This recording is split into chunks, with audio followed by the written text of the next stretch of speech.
Welcome back. All right, so draft.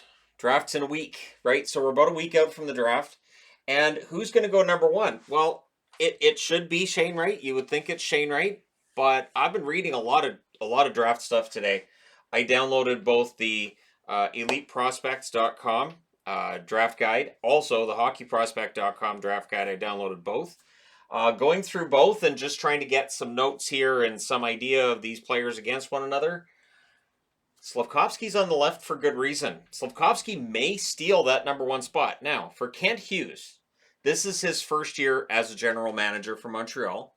This is a huge draft. It's in Montreal, and a lot of people are expecting Shane Wright. There's a lot of hype around Shane Wright, but scouts seem to be more in favor of Slavkovsky going first overall. There were scouting reports that said they didn't have Shane Wright in their top three, top five. And so there's some debate about whether or not maybe Wright's getting overly criticized. Is Slavkovsky getting too much attention based on a small sample size, and so he's got that interest? So the one thing about this is Slavkovsky's a left winger, right? Shane Wright's a center. Scouts will normally have centers ahead of wingers, and that is mentioned a few times with Slavkovsky. Like, I like Slavkovsky, he's a really good power forward, but center. You need centers, right? So, number one on TSN's list, / Bob McKenzie, is Slavkovsky. A hockey prospect has him at one. Elite prospects, as I said, have him at third. Now, his international play has been impressive. Very impressive on the international scene. Turned a lot of heads, and because Shane Wright's season didn't necessarily go the way that people thought it might, this seems to have bumped Wright down on some lists and bumped Slavkovsky up. So it's both Slavkovsky having a really good season and Wright not living up to the expectation. And Slavkovsky perceived to have gotten better as the season progressed. Wright, there's some debate about whether or not he did. Now, the one thing that seems to stand out with Slavkovsky of the two, and I kind of feel like this is unfair with teenagers, but you know what? Okay. The high compete level. The compete. The one thing, and I could have written it on the board numerous times with Shane Wright, compete. And the compete level it's tough to measure. We know it when we see it as fans. You've seen it. You've seen the guy going into the corner for the puck and then, and he never gets it. And you're like, why didn't, and you see that he's not willing to do what it takes to get that puck, or he's easy to knock off the puck. And of the two, definitely seems like Slavkovsky excels there. Slavkovsky's been playing against men as well, so the transition to the NHL could be easier for him than it might be for Shane Wright. Although Wright is seen as a very intelligent hockey player, that he has elite level vision on the ice, and he's able to think the game at a very high level. Now, the more creative puck handler would seem to be Slavkovsky of the two. And it is hard to get this equitable feeling of who's better than who at all of this. And we certainly look back at scouting reports and drafts years later and say, what were they thinking? And there's the possibility that we look back 5 years from now and say, Wright turned out to be the better player. So, Slavkovsky had a lot of interest and a lot of people talking, but in the end, it's Wright's draft. Now, these are the quotes I wanted to use here. For Slavkovsky, a scout said, he has some nasty in his game where Wright has none. We just came through a playoff where there was a lot of nasty. There was a lot of stuff that was let go, whether it's cross-checks, boarding, slashing, interference. By the time you get to the final, it's kind of a free-for-all. And for scouts looking at the National Hockey League as it is right now, they would look at Slavkovsky and Wright. And if you're looking for that guy you want in the trenches, in those battles, when the game gets really tough, Slavkovsky's the pick. Wright is seen as nice. In fact, he's too nice is one of the quotes I pulled because it was all over the place. And does he turn the switch on next year with his compete level being said of Shane Wright? The two quotes I pulled, and I could have pulled a bunch, but I didn't pull a bunch because it feels like there's a lot of repetition there that can be summed up by, he's a nice guy, he needs to compete more. Slavkovsky, not seen as a nice guy, and his compete level's really high. So if that's what you're looking for, if you're looking for a power forward, it is Yuri Slavkovsky. He is seen as, Elite Prospects has him ranked as the best power forward in this draft. So they have numerous various things they look at, and they say, all right, who's the best at this and this and this? And with power forward, they had Slavkovsky at number 1, even though they have him at number 3 on their overall ranking. Obviously impressive numbers at the Olympics and Hlinka, which is the tournament, but those league numbers are pretty bad. And that's one thing that does have some scouts a little bit concerned. The Slavkovsky in league play, his numbers were not where you would want them to be.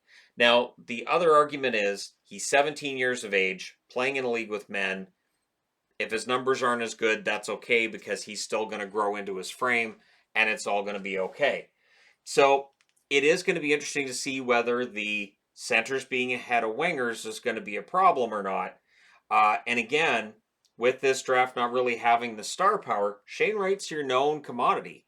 There are a lot of Montreal fans that are going to sit down to watch this expecting Shane Wright's name.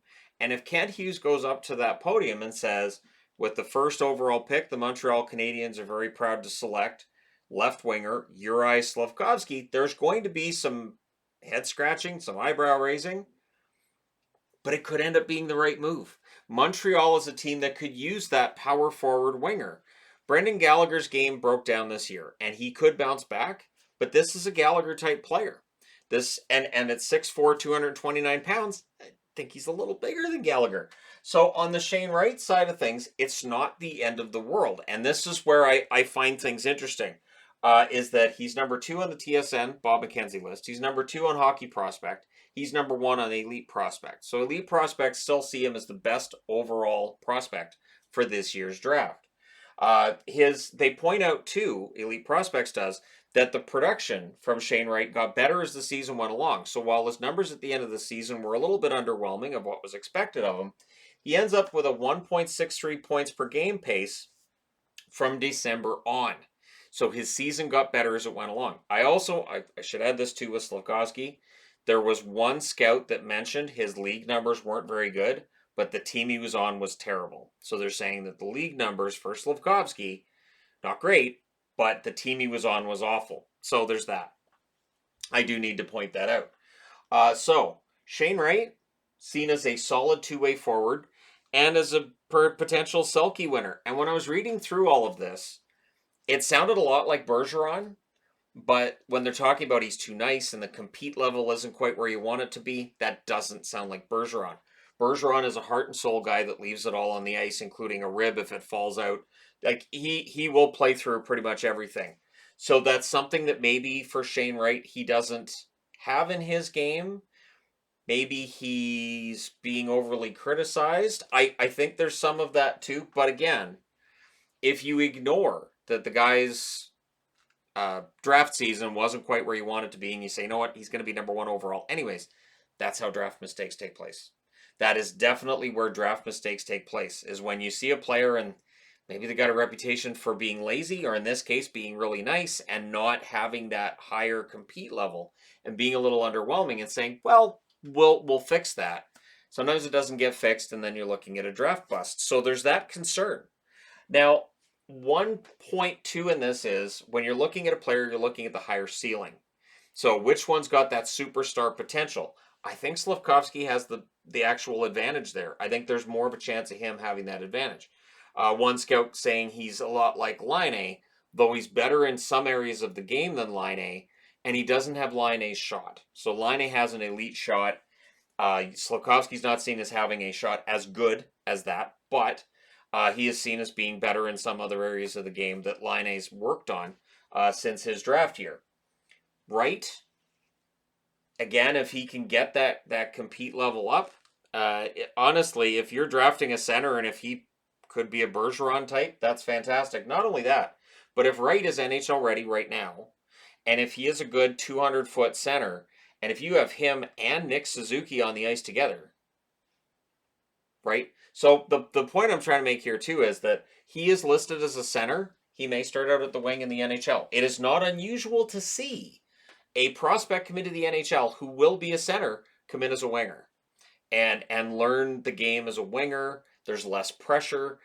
The center's the one that runs the line. The winger just has to patrol his side kind of thing. It's a little bit easier to get acclimated to the game. So maybe it's possible that you have Wright at the very least on the same team as Nick Suzuki, and that could help him tremendously, right? So he's seen as a good playmaker. He sees the ice very well, and he thinks the game very well. So one thing with Slavkovsky, one difference is there are times where Slavkovsky may look a little bit lost on the ice, where in that same situation, Wright doesn't panic, makes the right play, and drives to the net pretty well. He's seen as having a good shot. He doesn't use it as often as he probably should, which, again, you see players that do that at the NHL level, and sometimes that gets straightened out, sometimes it doesn't. And one of the things about scouting these 17 and 18-year-olds, some guys are going to get better than what you see in their draft year, and some just flat out won't. And it is impossible to have, that crystal ball of which player is going to be better when they're 25. One thing that I thought was interesting is a report that basically said Slavkovsky, and again, if you want to read through these reports, I can recommend these books plenty. I will be over the scouting report videos I'm going to be doing from here going forward, because we need to get into other draft picks and who's going to get taken where. And again, I have no idea. I really, this draft is so all over the place. I may do like a top 10, just here's how I think it's going to go, but don't hold my feet to the fire on that because no idea. But what's going to be interesting is seeing who's better 7 years from now. So the idea with the report that I was reading was Slavkovsky may get you more points over the next few years, but eventually Wright's the better player. Eventually Wright gets more points. If you look over their careers, Wright's probably going to be the better player. Whereas right now, this is the hotter player who is likely to get right in there and play well right out of the gate. The thing is, we've seen with recent drafts, it is really hard to predict which one's going to have that seamless transition and which one won't. Lafreniere gets brought up because Lafreniere, it's been a bit of a tough adaptation for him to the NHL. I think Lafreniere is going to blow up next year. I think his totals are going to go through the roof. I think he's got all the skill, but it took a while for him to get there. So Wright may follow a similar trajectory. He may be underwhelming in the beginning, and underwhelming got mentioned a lot in those reports, which makes me wonder one thing that I also saw, which is being ranked first overall for Shane Wright, being known as exceptional for Shane Wright for this long means that if you're a scout and you're sitting down to watch a game that you know Shane Wright's playing, you are expecting a player who is head and shoulders above everybody else on the ice. So when he's not, you come out disappointed. So one thing that was said was, if Shane Wright was projected to go 5th overall in the draft, we might not be seeing the level of negativity we've seen with Shane Wright over the last few months. It may be unfair because, again, here's number one. Wow me, number one. You're supposed to be the best guy in the draft. You're supposed to be better than everybody else on the ice. I want to be wowed. And then you watch him play and you say, I really wasn't as impressed as I thought I would be. He didn't play to the level I thought he would as a number one draft pick.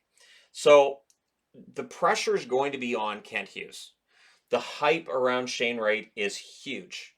And really, it takes a gutsy GM to go up there and make a pick that he kind of knows people are going to scratch their head about.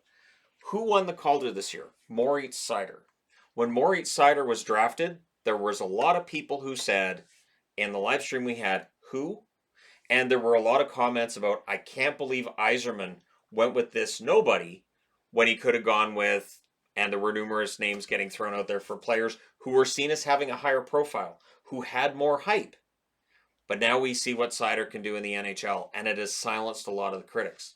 So for Kent Hughes, if he stands up at that podium next week and says Slavkovsky's name, there's going to be a lot of, I can't believe they passed on Shane Wright. Montreal's going to regret this forever. New Jersey runs to the podium to draft Shane Wright, or runs to the phone to say, we have Shane Wright. We could trade his rights and get back a plethora of picks, prospects, and whatever else we want, because this guy's got a lot of value.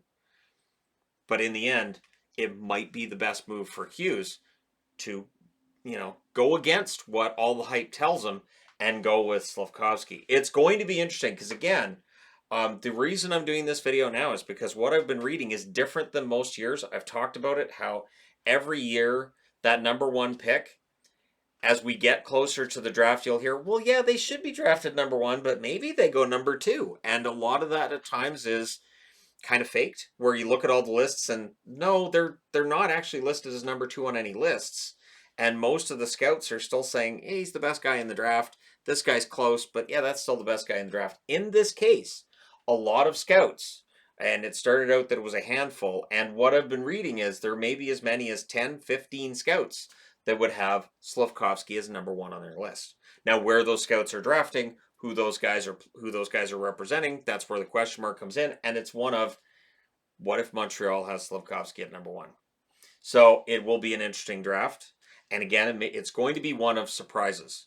This is really all over the place. The top 3 are pretty much set in stone.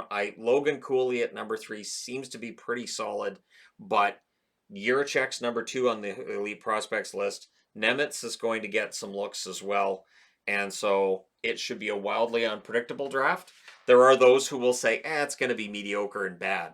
I don't think so, because again, while these prospects may not have the star power, they're seen as being very good NHL players. Guys who project to be top 6 forwards, top 4 defensemen, but there isn't anybody who's really wowed everybody. So we may look back at this draft and say it was a really good draft. You get a lot of really good NHL players, but they won't have, the kind of standing that like the 03 draft had, where there's so many players that end up being just fantastic. So we'll see. So the question I have for those viewing this video is simple. Do you draft Slavkovsky? Do you go with the sexy pick right now, the guy who's going to be a power forward, the guy who's playing against men, might be ready to go, has a really high compete level? Or do you go with Shane Wright, who's been seen as exceptional his whole career? Maybe the COVID shutdowns had a negative impact and he'll get it right back, and maybe that compete level when he's in an NHL training camp goes through the roof and we start seeing more of an edge to his game. Maybe he won't be too nice at that point. But one thing that kind of made me nervous was when I saw a pie chart and percentages and all this, and it said, who does he most likely compare to?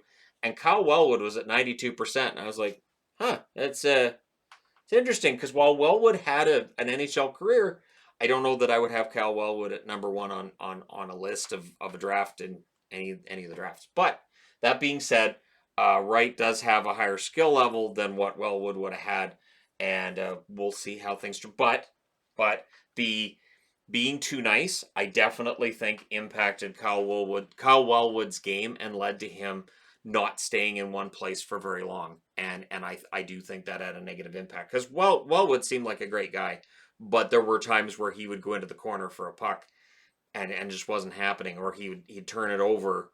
And so again, if there's a perception that that's the weakness for Wright, it may cause him to drop. And could he drop to 3? Could he drop to 4? I don't see that.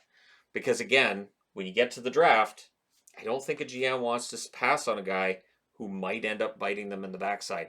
But one thing I did see too was where they compared him to Doug Wickenheiser. Wickenheiser being a number 1 draft pick for Montreal, who didn't pan out, and the number 2 pick was Savard. Savard was a center though. So that was just flat out bad drafting. That wasn't center ahead of winger, because Wickenheiser was a center as well. In this case, it's a winger and a center. Do you have the courage to stand up there and draft a winger? We'll see. Let me know your thoughts, and again, your prediction in the comment section below. Don't forget to hit like and subscribe if you're browsing your way through. You just happened upon this video. Thank you guys so much for watching, for all your support. I will talk to you again soon.